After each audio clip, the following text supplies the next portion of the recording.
Hello,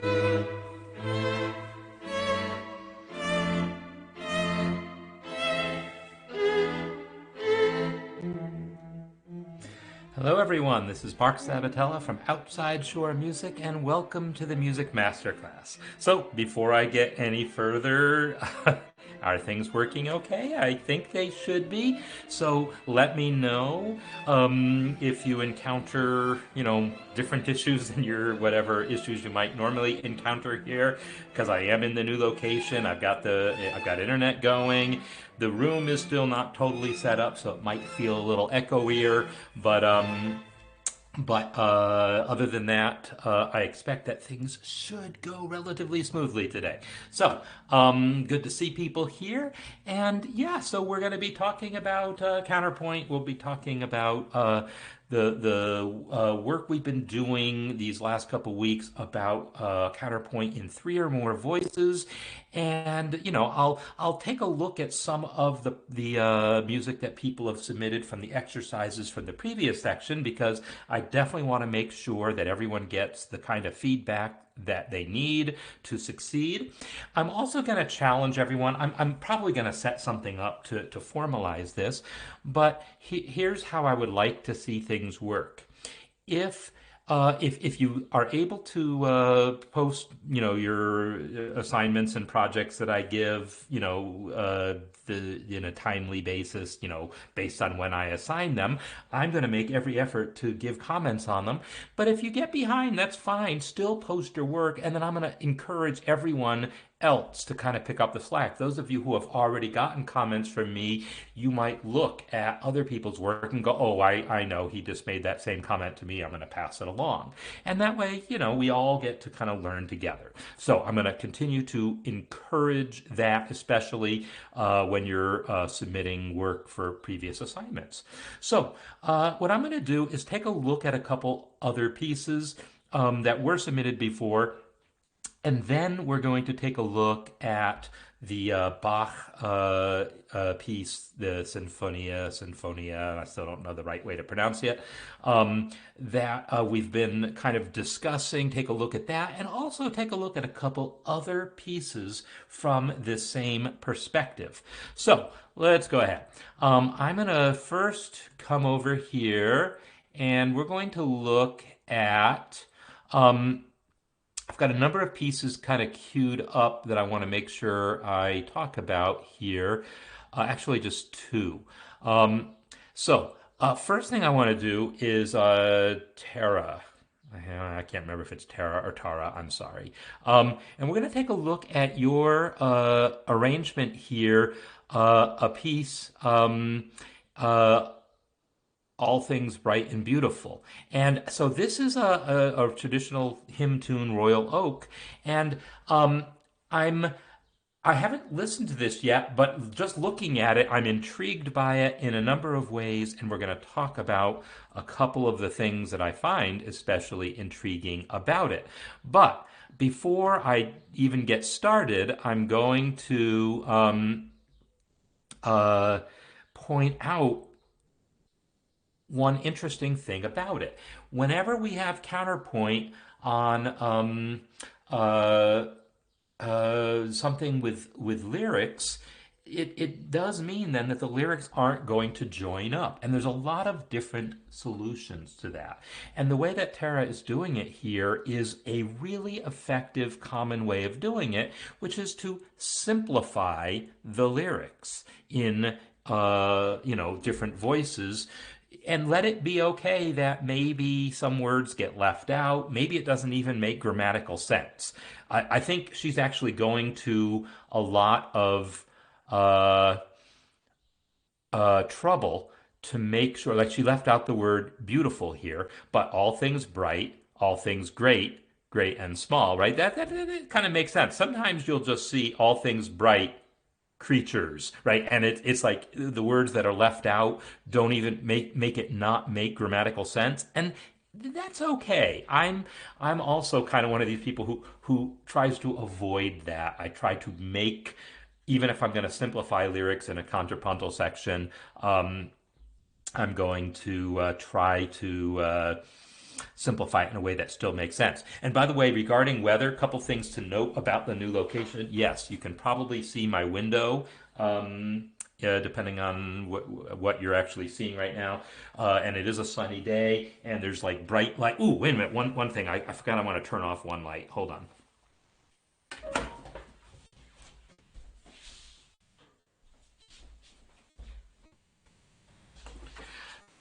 Yes, I eventually want to get curtains for those windows so that it's not this bright, distracting thing in there.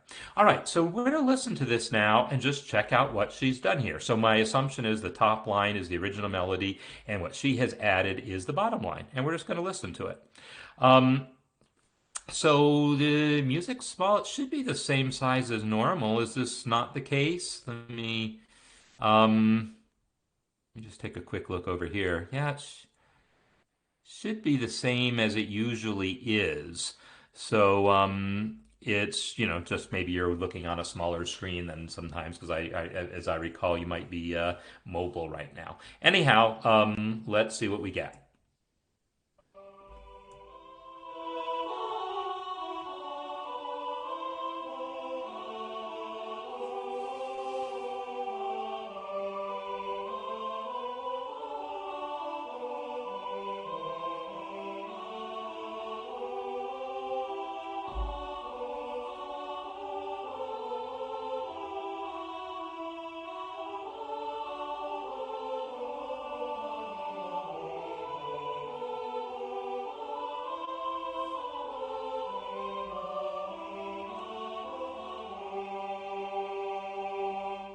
All right, really, really nice job. I mean, it sounds great. So I noticed a couple things as she goes along. She moved the melody down to the tenor voice at one point, which is a cool choice. So she got to play around with counterpoint above and below. That was really a nice touch. And yeah, that's there's no reason that says just because you start off with a piece that one voice has to always have the melody and the other one is the accompaniment, right? You can totally switch that around, and this is a great example of that. She's also using the ideas that we had talked about in terms of the distribution of motion. Um, does it really? I think when I put up music, I usually have my face off to the side because that way you can see my gestures and stuff. I'm pretty sure masterclass I usually do that. Someone else could let me know if it's coming through differently than usual, but I'm pretty sure I've got it set up the same way I always do the masterclass. Um, I guess what I could do if I wanted to not see the chat is make it slightly bigger this way and then just live with not seeing the chat for a moment. But but yeah, that only makes a tiny bit of a difference, and so I'd rather see the chat and just go with it that way. So distribution of motion is again a term that I sort of made up because I don't know of a good term for it. But the idea that something should always be moving. And so we have a whole note in the melody, and she set quarter notes against it. And then places where the melody is quarter notes, she set half notes or a dotted half note against those eighth notes. So she's got a good distribution of motion here. And it's polyphonic in the sense that there's relatively little homophonic or homorhythmic textures, right? Here we have three beats where the voices are moving together. Sorry. And but just those three beats where the voices move together. And then she uses the same technique like 4 bars later. Now there is a more extended passage here at bar 13, right? From here on out, the voices come together. And I'm going to look at that as a deliberate choice to say, hey, let's bring the counterpoint together and let the voices end more together than they started. And that's a fine choice. You can go the other way around. There's lots of different ways you can organize how these things work. But yeah, I think this is working really well in that respect. Now, there was one thing that I heard along the way that I want to check out again just to see what's going on and if it's anything that I thought maybe it was. Okay, so right there is where I heard, um, I guess, okay, so all I heard, to be honest, is that octave. There's an octave between this B and this B. This is tenor part, so it's the treble clef with the little eight below, meaning it sounds an octave below. And the thing is, my ears just don't really love hearing octaves much at all when we're dealing with this two-part counterpoint. As soon as you add a third part, so that we can always hear two chord tones, it's much nicer. But I'm sort of overly sensitive to octaves. So I was wondering, well, were there parallel octaves in there? And I kind of had a feeling there weren't. And there's not. There's not parallel octaves here. There's a fifth, a third, and then the octave. And the octave is approached in contrary motion, and then it's only there for half a beat because the tenor moves, right? So there's nothing wrong with this, nothing that violates any textbook rules or anything like that, but it is the sort of thing that for me personally, I typically try to avoid that sort of, I just try to avoid having octaves in places where they're going to jump out at me. So I might look at that and go, and I would actually be maybe better. I actually might be happier with that dissonance right there on the beat.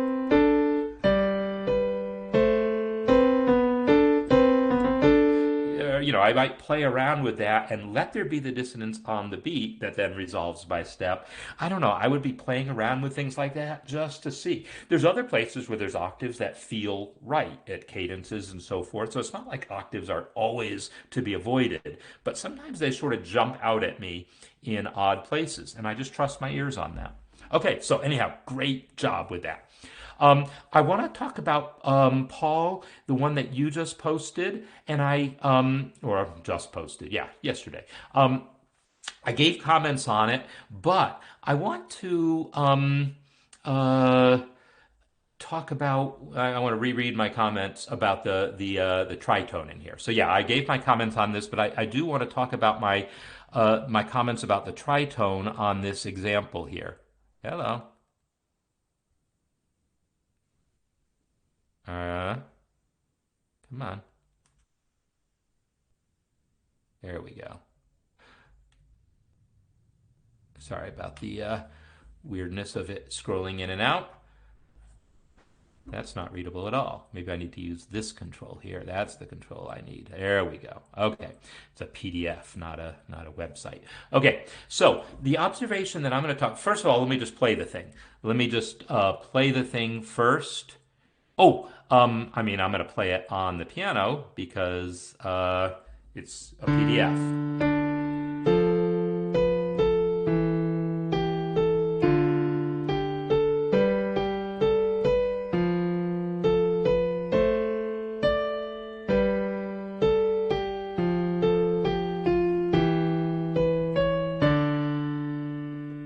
So it's really nice. I mean, it really works well. And the comments that I gave were so Paul had asked about the suspension and whether he was thinking about the suspension correctly, and you were talking about this suspension going in here. So we have this B in the counterpoint is the preparation for the suspension we're about to have. It's consonant. Then the cantus firmus moves down, creates a dissonance, and then the counterpoint comes down. So absolutely by the book, a suspension. Whether tritone is our best answer, or would have that have been a better opportunity to use a B flat? That's something that often happens in this Dorian mode here, where they'll use a B flat specifically to avoid that tritone. Not that tritones are inherently bad, but the tritone really wanted to go this way, and so the B coming down to A, yeah, it's okay. It does resolve it, yes, but a B flat might have been a little sweeter. And possibly you could even start the measure with the B. I don't know if that would fly or not. You get to play with it. But in any case, so other than that little detail of the fact that happens to be a tritone, the preparation happens in the counterpoint and it's consonant, and then the cantus firmus moves, creates dissonance, and then the counterpoint says, I gotcha, and it resolves it. So exactly as it should be. But then the question is, ultimately, that tritone returns at the end of the measure. And it normally would resolve this way, right? So is anyone else having connection problems? Because I guess I would need to know if that's the case. But I would, oh, on the iPad, yeah, I don't know how the iPad actually does this. I'll have to try that sometime. So we have a tritone between this F and that B, and normally it would resolve in contrary motion like that. And it isn't here because, cantus firmus, you're not going to change it. It's going to A. And the question is that good enough? Is this tritone going there with the B moving by step, but the F not? Is that good enough? This is the question to ask yourself. And, it is a little harsh, but it's not the end of the world. I'll tell you what I hear. Listen to these three measures in context. What I hear is, I hear you can forget that I just played parallel everything's there, but I hear basically G, G7, A minor. So it's like a deceptive resolution. If this was going to be in the key of C, think of this as being G of the 5 chord, 5-7 chord, and then going to 6 instead of 1, right? If we were in the key of C, that would seem like a deceptive resolution. And so harmonically, our ear can understand it at that level, but still voice leading wise, if it's a 7th chord, that 7th normally resolves down. Now, if this isn't the bottom voice, if there had been a lower G there, then I would be much less aware of that F not resolving to E. Inner voices can move funny as they need to fill out chords. We think about the outer voices as the ones that really carry the most importance in terms of voice leading. Inner voices, you can get away with some stuff. So that's why I commented about if there was another voice filling this out, it might make me feel a little better about the tritone. But the other thing is, did you need that tritone? Maybe you could have just left A there for 2 beats. Let's try that. And if you'd done that, I wouldn't have blinked, right? This B here resolves to the A. That tritone resolves to a third, and then a third. Or you could have leapt up to a D and then come in here, right? There's a lot of things you could do if you decided that tritone at the end of that measure was a little too harsh. So I guess that's the thing to keep in mind. Now, your other you didn't mention your other suspensions, but you do have some, right? So in the next measure, you have there's your preparation. Cantus firmus moves, creates suspension, and then you resolve it up, retardation, to use that terminology. You also have one at the beginning that hopefully you were aware of it, but here your A sets up the preparation, it's consonant. Then the cantus firmus moves down, creates dissonance, and then your counterpoint resolves it. But then again, you return to that A. So you've returned to some dissonance that then is resolved by a small leap. So you're leaping out of that dissonance. Now, leaping out of dissonances is not the end of the world, and this has come up before. I talked about the idea of escape tones, and escape tones is exactly that. It's like it's a dissonance that you leap out of. And I made that whole fire escape analogy. I think most of you heard that. I can't remember if I made it only in office hours or if I've made it here. But the idea is you're somewhere safe, and then building catches fire, and you need to leap out of the window, and so you jump up to get out the window, and then you catch down to the ground, right? That's just always I guess the word escape tone just brings that to mind. So if you look at this measure here, we have E against G. We're on safe ground, and then A is like jumping up out of that window and then landing on the ground for that F. So it has that escape tone kind of feel to it, and rhythmically, this is where we expect escape tones to be. Shorter notes at the end of a phrase leading into the next downbeat. That is the typical use of an escape tone. In fact, we can exaggerate it more by taking that G and making it a dotted quarter. So I'll start at the previous measure. Right? If you think of it as being just a really short jumping off point to the next downbeat. That's how you should be thinking of escape tones, and it totally functions that way.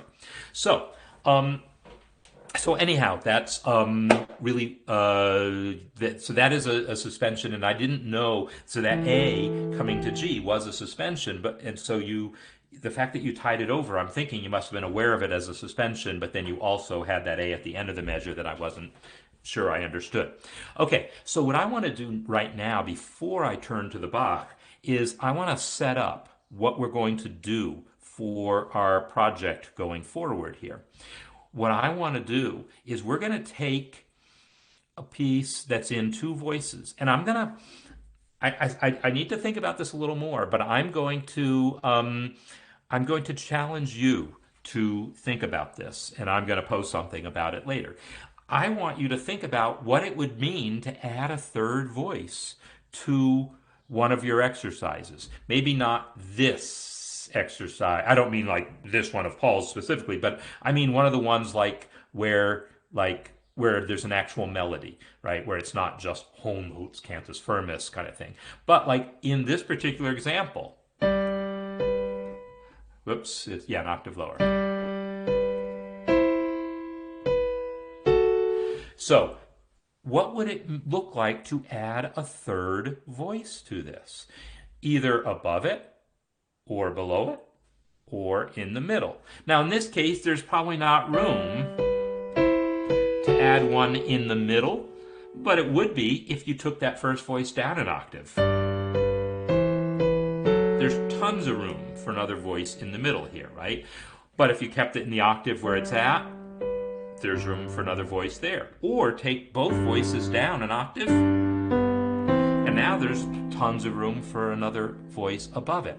So what we're going to do is look at taking something that was written in two voices and adding a third voice to it. In the process of doing this, you're not going to be compelled to keep everything as it is. I mean, in this case, I would keep the original melody. But if adding the third voice causes you to want to reevaluate a choice you made in your counterpoint originally, do it, right? But see what happens if you just try to fill in what's left. And so I'm going to make a demonstration about this and make it clear. But for instance, if we just look at those first two beats, there's a full triad there, right? So my middle voice, if I'm going to add a middle voice, let's pretend I'm adding a lower voice. I feel like I'm probably going to put the root because it's a lower voice, so I'll just let the G be doubled. And now the next part is this. And now I have to decide, well, what note could that third voice have? Well, should be one that maybe fills out the triad. Maybe I hold on to the G.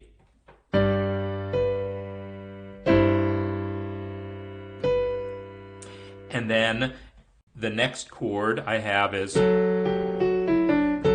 here. I feel like this is kind of a D chord, right? But the D is missing for the first two beats. So maybe my third voice takes that on.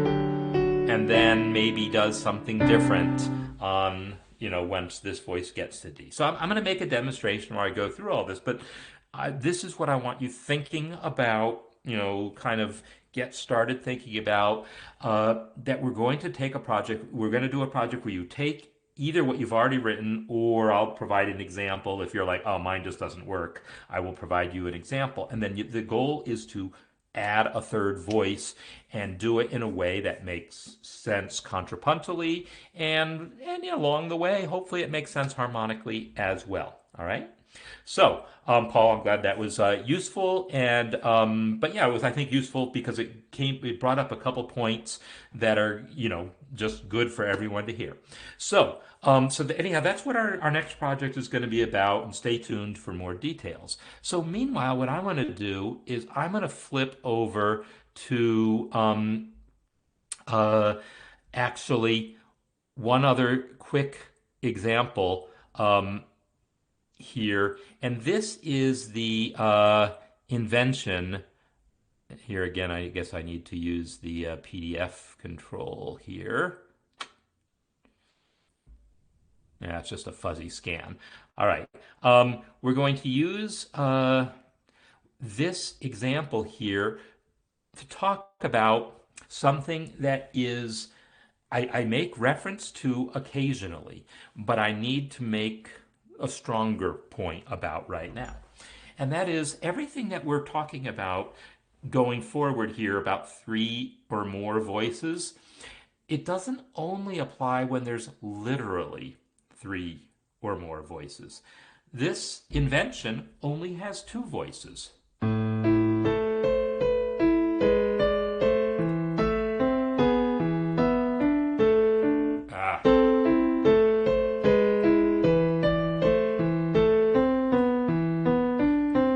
Claiming to be playing this particularly well. I'm just playing through the notes because it's a PDF and I can't let MuseScore do it for me, right? So, it's only two voices, right? The piano only has one note at a time. Only one note at a time. The bottom, the left hand, is also only one note at a time. So it's only two voices. But when we're writing, especially when you're writing keyboard music like this, notice how arpeggiated that is. The first line is an arpeggio. That's an A minor arpeggio. The next beat is 3/4 of the 5 chord, right? It's another arpeggio, right? And you can keep following all the way through this piece and just see. That's a D minor 7 chord, right? Or here, that's all a G7 chord being arpeggiated. So it's really common in keyboard music, piano, organ, harpsichord, etc., that you'll have melodic lines that are essentially arpeggios. That's it's a more common thing to see in keyboard music than most other instruments, and certainly more common in instrumental music than it is in vocal music. But just because I said there's two voices, when there's two voices and they're behaving like arpeggios, then I need the three voice part of your brain to kick in. So what I mean by that is, this is itself three voices played one at a time. This is the mental jump I want you making. It's not like every single time there's ever an arpeggio, you have to think of every note as its own independent voice. But it pays to think about that when it does, I guess. So, for instance, that first beat is this. The second beat is those three notes. So really, if you look at the three notes together, we have this followed by that. Now that's great voice leading, right? It's one voice keeping a common tone. The other two voices moving by step. That A and C moving to B and D. So that's good voice leading. And then if you look at the next part, it's basically this, right? Now that's not one chord because the chord changes in the middle of it. So maybe it's better to look at it one beat at a time. So we really had this in the top voices. Stepwise motion, right? Really nice. And then that G sharp is coming off of that E. I mean, sometimes it's really clear. The arpeggios, the top note of one arpeggio, that C lines up to that D, that A lines up to that B, that E lines up to that E. Sometimes it's not as clear. Like, is that D coming down to C, or is that D going up to E, or is it a little of both? I mean, it's when you're writing keyboard music like this, you don't have to completely account for every voice all the time. You have this freedom to say, well, I've got three voices in this part, and then four voices over here, two voices over there, and you can totally do that. But it doesn't absolve you from paying attention to it at all. Just because you can bring voices in, take them out, not always resolve everything, you still want to do what you can. And so Bach is doing that. It's not an accident that that's good voice leading there, right? And if I go back to that G7 chord here, he has this. He has this chord resolving to this chord, right? That first is this 1, 2, 3, 4, 5, 6 note chord resolving to that 4-note chord, and yet everything's moving by step. And F moves down to E, D moves down to C, B moves up to C, G stays on the G, F goes down to E, D goes up to E, right? Can you see all that happening? There's the F going down to E, there's the D going up to E. There's that G staying constant, there's the B and D converging on that C, and there's that F going down to E. This stuff isn't accidental. This stuff is worked out. When you are writing these sorts of lines that have arpeggios in them like this, you still want to think of them as if they were multiple voices and try to account for them. It's just that you get a little more freedom to say, oh, well, it's okay that I've got 6 voices here and only 4 there, and other measures only have 3. It's just okay then. So I wanted to point that out because as we focus on 3 and more voices here, I want to make sure that you understand that these concepts, because everything that I talked about harmonically and texturally also, but harmonically is going to apply. Like at this point, once we start arpeggiating chords, well, now we're talking about chords. That's the 1 chord. With a G sharp against it, that's the 5 chord. Back to the 1 chord. Back to the 5 chord. Back to the 1 chord. Back to the 5 chord. Back to the 1 chord. 1 chord, the 1 chord, but now it's taking a 7th. Why is it taking a 7th? Because it's about to move on to the 4 chord, the D minor chord.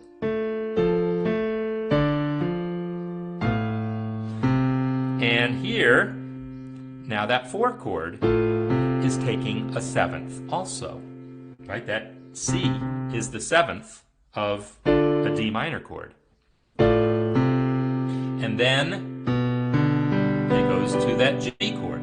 I'm calling that D minor the 4 chord, but at this point we're really moving to the key of C. If we think of this, because we're eventually going to land on that C triad, right? So if we think of that as a C triad, this is really the 2 chord. That D minor is the 2 chord. That G7 is the 5 chord. And then it resolves on 1.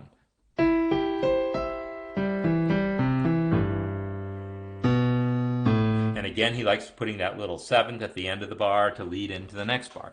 So we can still look at this piece harmonically in terms of the chords being formed, and that's all circle of fifths, right? That's A minor going to D minor, going to G7, going to C. That's all circle of fifths motion there. So we get to C, 2, 5, 1, exactly, a circle of fifths motion, and so even though, Bach living in this sort of transitional time between sort of a purely contrapuntal way of looking at things and a functional harmony way of looking at things. His mode of thinking was more about figured bass, which is somewhere maybe between those two. It's thinking in terms of harmony, but it's not thinking in terms of roots of chords, but in terms of bass notes and shapes above them.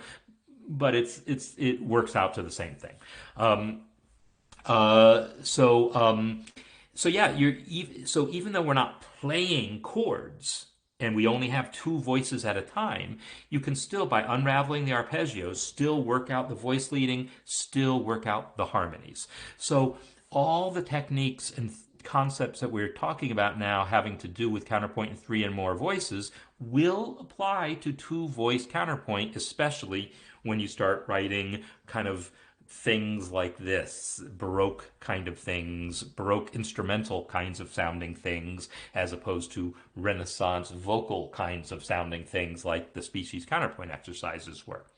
So I wanted to point that out, that this piece is, following very traditional kind of harmonic frameworks, using everything that we've talked about in the three-part counterpoint lessons and in the harmony course for that matter, even though it's only technically two voices. So hopefully that little bridge from two voices to three voices is somewhat useful. So what I want to do next is flip over then to the actual three-part piece that we are looking at here. And I guess I'm going to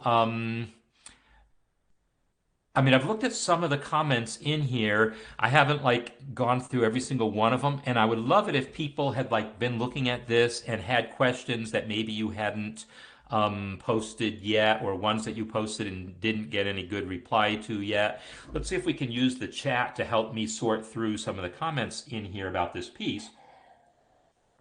But I will say, I wanted us to focus on those first few measures to keep conversation focused and make sure everyone's talking about the same few measures. But now let's open it up, and now let's, going forward, we're going to have this project I'll post later, and I want people to talk through the rest of this piece. All right.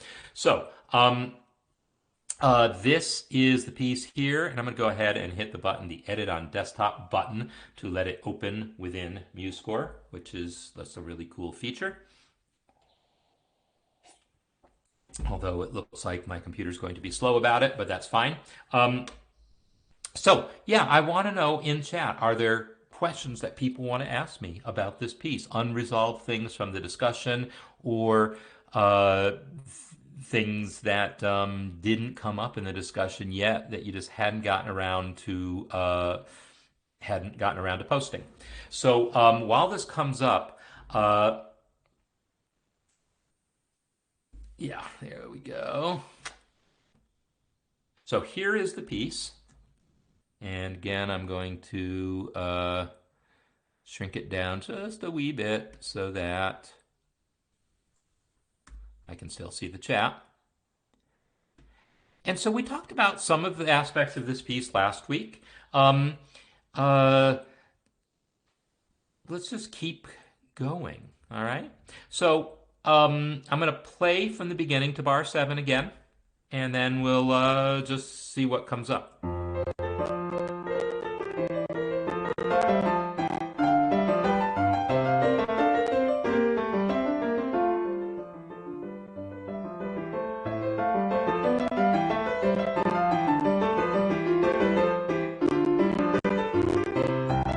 right, and that's where that stops. And I'm sorry it's so hiccupy right now. So, um, so So Shelley's comment here that it's going to be harder to add a third voice to an existing piece. Um, this is both true and not true. Okay. So the point at which it's true is obviously, if you're designing all three voices from the get-go, you have free reign to then make all the good choices you want to make. So that is the sense in which it is easier. Now, the sense in which it is easier to add a third voice is often it's just a matter of finding the missing chord tone and writing it in and then connecting the dots.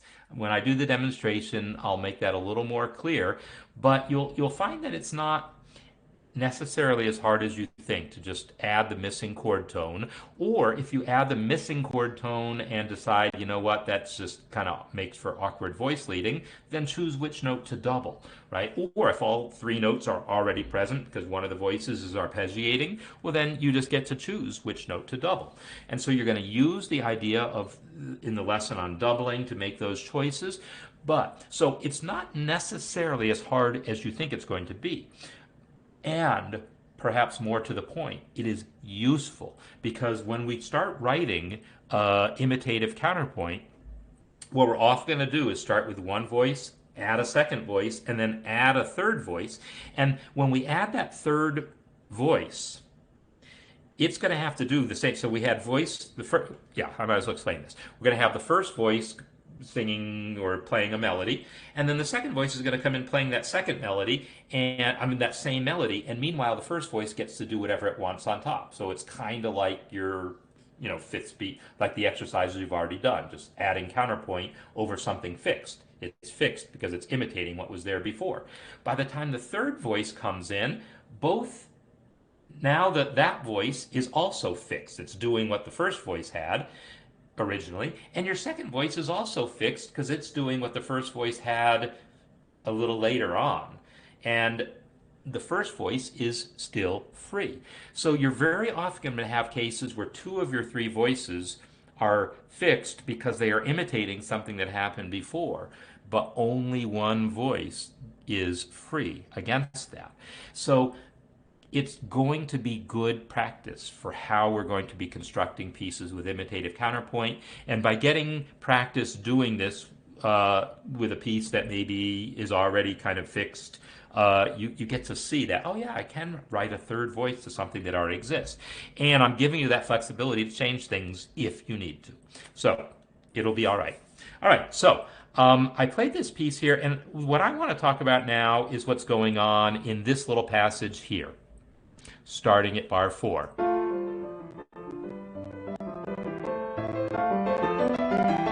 That passage is a sequence, right? By a sequence, if I just follow, well, I don't even know, I mean, right? This passage imitates that passage. And then we have, right? It's all this imitative doo-doo-dum, boo-doo-dum, boo-doo-dum, boo-doo-dum, right? All these passages are kind of imitating each other, but it's kind of moving up the scale. We have in the top voice, then we have, so it went up a step. This part here, then, and then it goes up another step, right? So it's a sequence that's moving up a step every time. I've talked about sequences before that go down a step every time. This is one that's going up a step every time. Both of them happen. But yeah, so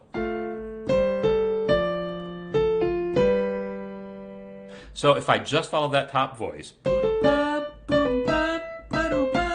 it happens 3 times. Boo-doo-dum, boo-doo-dum, boo-doo-dum. So 3 times. So that's a good question. So the compound melody is when a single voice is doing all the work. Like if this was all happening in one voice, then I call it a compound melody. Because there's imitation here. So there's like 2 different things going on here. We have the sequence, and if I just follow the top voice, and right, that is the sequence in the top voice. The middle voice has its own sequence. And then, right, so the middle voice also does the same thing 3 times. The bottom voice also. And then, right? So the bottom voice also has a sequence going up in steps. So we have each voice is sequencing itself. And sequencing is a form of imitation. Sequencing is a form of imitation in which you take a given phrase and then repeat it, not exactly, but a step above. So each voice is imitating itself a step up. However, in addition, the top two voices are imitating each other because is the top voice, but then the middle voice comes in with, which is imitating what the top voice did, right? It's taking that same line and playing it a third lower.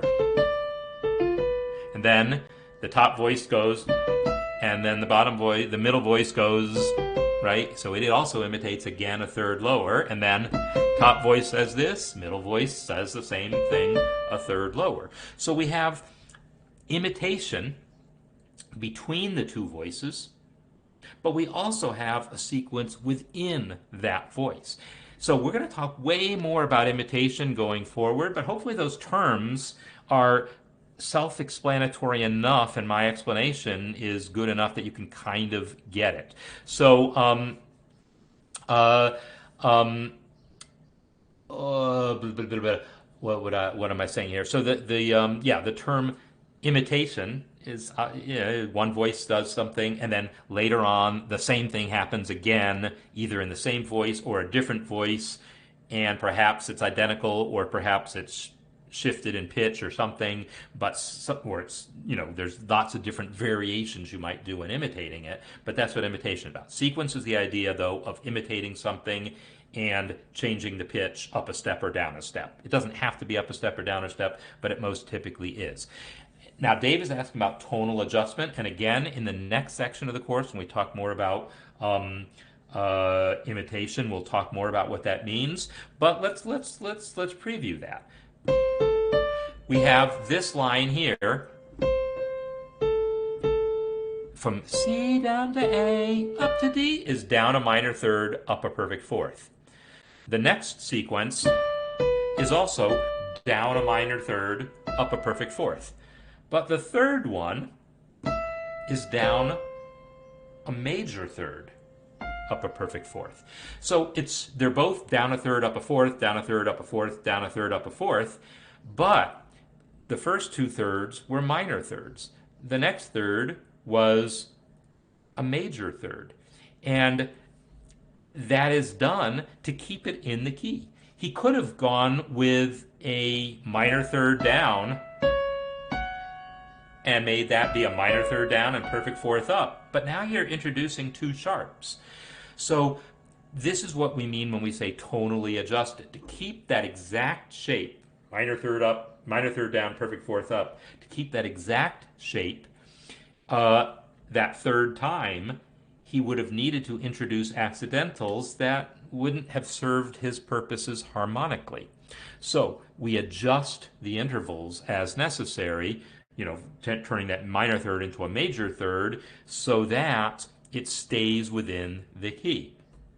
When we do go ahead into the imitation thing, and I talk more about real and tonal imitation, you'll see that there can be more to it. Sometimes instead of a third, we'll actually choose to go a fourth because it just suits our purposes better.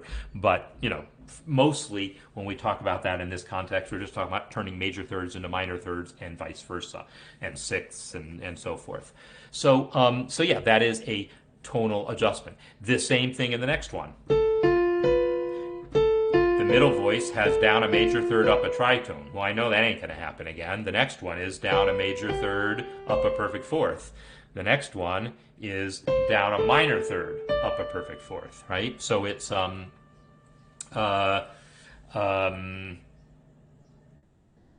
it's also adjusted to fit the key. That B natural is there because at this point we're basically in C. So let's follow what's actually going on harmonically here. I'm going to call that G a passing tone. So we have in the key of C, we have a 4 chord. Now we have, this is a D minor chord. In the key of C, that's our 2 chord.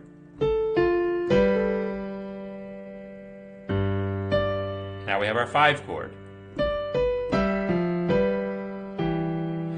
This chord here, so this is our 5 chord, but then we have something that I'm not sure. This F is just this F here is just a neighbor tone. This is the 3 chord. So we had 5 going to 3. Some theorists will tell you, oh, the 3 chord's not really a 3 chord, it's really a 1 chord in disguise, but come on, there's no C anywhere to be seen here, right? If I'm going to say that this is in the key of C, the 1 chord would be C, that should be 5 going to 1, but there's no C anywhere in here. This is a 3 chord, I don't care what anyone says. And then that 3 chord goes to 6, right, in the next bar. So circle of fifths, 2 to 5, and then instead of going to 1, it goes to 3. But if you took the harmony course, you know 3 substitutes for 1. That's why some people will say 3 is not a real chord, it's just 1 in disguise, whatever. To me, it's still a real chord, and it resets our circle of fifths now, because we were going from 2 to 5, we're expecting to go to 1, but we go to 3 instead. Super common deceptive resolution. We normally think of deceptive resolution in terms of 5 going to 6, but 5 going to 3 is equally legitimate. So 5 going to 3, we're expecting 2, 5, 1. We get 2, 5, 3 instead, so it's circle of fifths with that little substitution in there, but now we have 3 going to 6, more circle of fifths. And now at this point, this is maybe a 4 or maybe a 2. There's no D in it, but after 6 in the circle of fifths, we expect 2. So if I see something that is like 3/4 of a 2 chord, my brain can accept that as a 2 chord. And then I get something that looks a whole lot like 5, right? So circle of fifths is driving this progression here for sure, right? I'm not familiar with that book that you're talking about, Allison, but it does sound quite intriguing. Sounds super intriguing. Huh. Interesting. Okay. That chord progression is it's built on a sequence following the circle of fifths, and that I thought was interesting and noteworthy. And then at the end, we have that 5 chord. Oops. There's that 5 chord, and then it resolves to 6, the other kind of deceptive resolution. 5 can either go to 6 or to 3. 5 to 6 is the thing that most theory textbooks will tell you. This is the deceptive resolution. 5 going to 6 instead of 1. But 5 going to 3 instead of 1 is also super common, especially in jazz. But here you are seeing Bach doing the same thing. 5 going to 3, and then a couple bars later, 5 going to 6. So circle of fifths is huge, huge, huge in this music. And you'll see it just comes up over and over again as sort of a natural result of the voice leading. And that's one of the points I try to make in the lessons, that a lot about harmony comes from voice leading, more so than the other way around. That if you follow good voice leading principles, you're going to end up with good harmonic principles as well. So, anyhow, that was some observations that I wanted to make about this piece. I am going to play, though, from bar 7 to the end, just to make one other observation. Or, I don't know. So what key are we in at this point? We are in C major, right?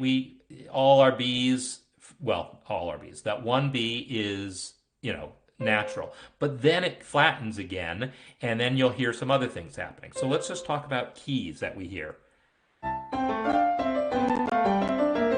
Go to F. Ooh.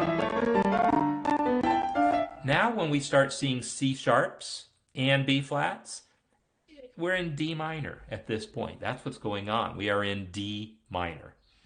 And that's something you can expect, is that you will visit the relative minor of where you started. So let's talk about the keys he's visited. He starts in the key of F. That first cadence that we came to in bar 7 is in the key of C. That's the key of the original 5 chord, right? The key of F, going to the key of C, going from 1 to the key of 5, super common. And then going to the relative minor, which is the key of the original 6 chord. That's super common.